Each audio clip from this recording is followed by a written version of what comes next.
We support the right of the State of Israel to exist. That's not a question. But Canada's public policy continues to be, through many administrations, unchanged support for the two-state solution. And at the Oslo Accords back in '93, it was confirmed that in the state that was Palestine before 1948, 78% is going to be Israel and 22% is going to be Palestine. But the opportunities for a two-state solution are dwindling as a project, and you can only describe it as a project, as Alexandre Boulris just did, a project of colonialism and expansion.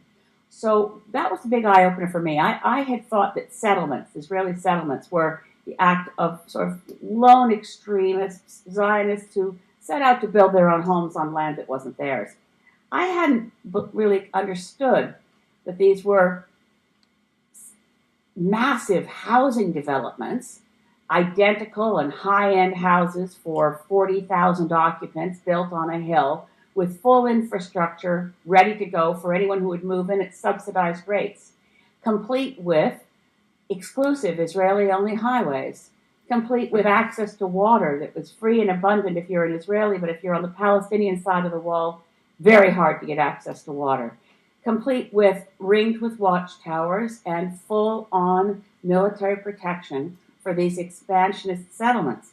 So it becomes very clear that we're at great risk due not to the state of Israel or the project that must be there for a homeland for the Jewish people, but through a political slant that has decided it can thumb its nose at the global consensus and decide to enter into a state of permanent occupation with a military dictatorship that governs every single waking and sleeping moment of Palestinians living under military dictatorship.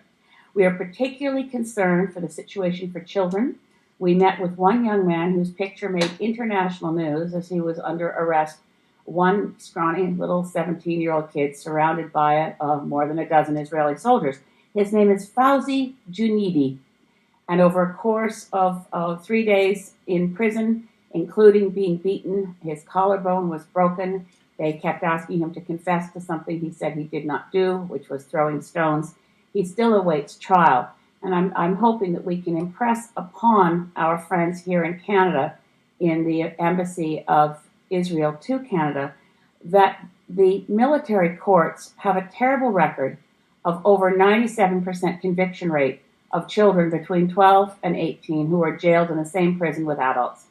Fauzi Junidi and his need for justice is something, as members of parliament who met with him will be watching for very closely.